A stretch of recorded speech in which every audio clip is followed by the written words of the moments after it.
I think the really key thing with this, though, is that strategy is still warranted. So it's something that, again, at the best of times, some businesses do well and others don't do as well in terms of going, what do we really stand for? What are we really about? Why are we doing what we're doing? And I think just because things are a little crazy at the moment, that doesn't mean we don't still need a strategy. Just because we know things are going to continue to shift, that doesn't mean we don't need a strategy.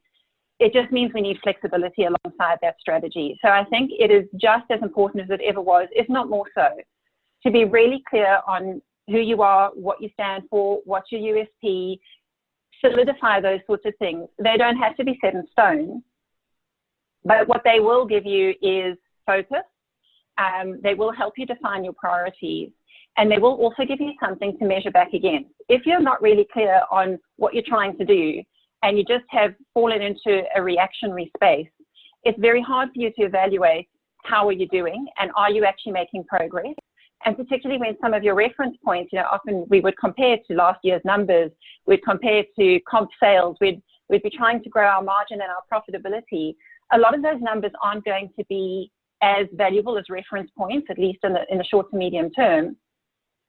But if we have a strategy and we define around that what good looks like and what we're hoping to achieve, even if those are baby steps, we can monitor how we're going and we can know if we're on track and we can measure what isn't working and course correct accordingly. So I think that's a really important starting point for businesses in amongst all of the uncertainty, is to still anchor themselves that way. Noting that a lot of planning principles do still hold, even though our environment is so disrupted. And I think, often people who aren't planning people who are planning people as well can feel like, planning requires structure and it requires a lot of stability to work well.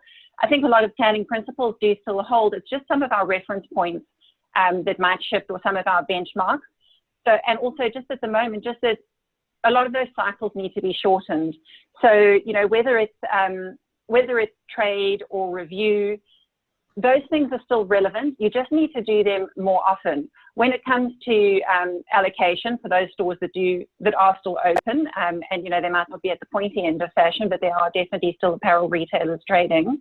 When it comes to allocation, it might just be little bits more often. Same with markdown. You might, as opposed to choosing a markdown strategy and going with it, it's a little bit more of take a little step, review it, take another little step. So all of those activities are still relevant. It's just doing a little bit more often.